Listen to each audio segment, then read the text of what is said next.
Bonjour à toutes et à tous et bienvenue sur ce nouveau Flash FF. Je suis encore une fois ravie de vous retrouver. Sachez que c'est déjà le 30e Flash FF sur la chaîne. Je pensais pas que j'arriverais à me tenir à un tel projet sur la durée. Donc merci à vous d'être là chaque semaine, ça me fait extrêmement plaisir. Écoutez, l'année n'est pas finie, il me reste beaucoup d'informations à vous partager.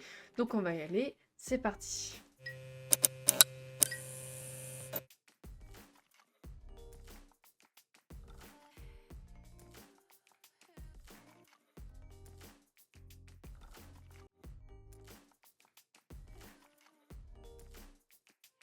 Faisons un point de transfert, puisqu'il y en a eu énormément sur les 2 dernières semaines.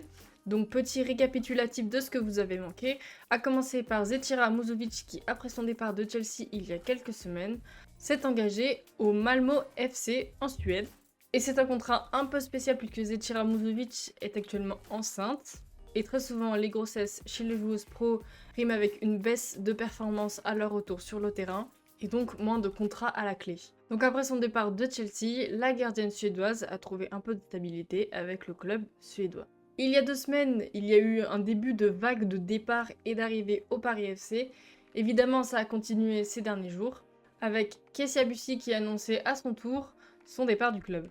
Alors pour certaines des maintenant anciennes joueuses du Paris FC, on a des nouvelles sur leur nouveau club, à commencer par Chiamaka Nadosi qui a rejoint Brighton, ou Mathilde Bourdieu qui a rejoint l'OM.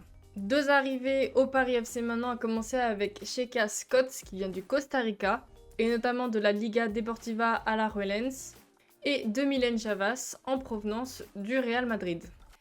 Autre joueuse qui a officialisé son départ du Real Madrid pour aller dans un club parisien avec Olga Carmona qui a elle rejoint le PSG.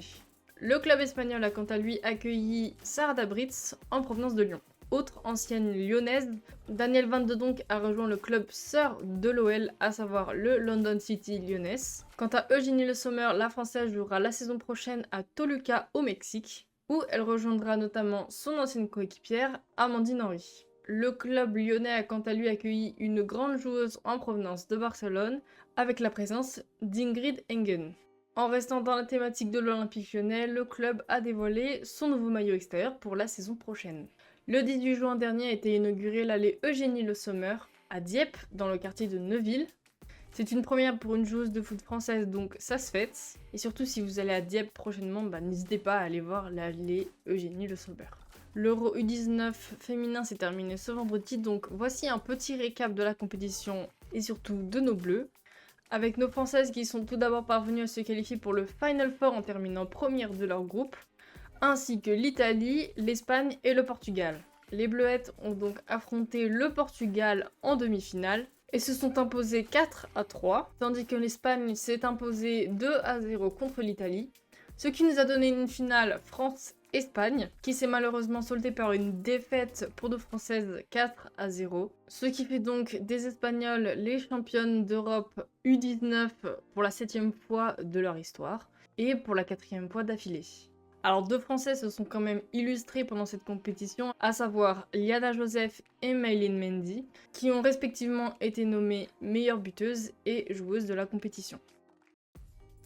Notre équipe de France féminine a donc joué ses 2 matchs de préparation à l'Euro, le premier contre la Belgique et le deuxième contre le Brésil.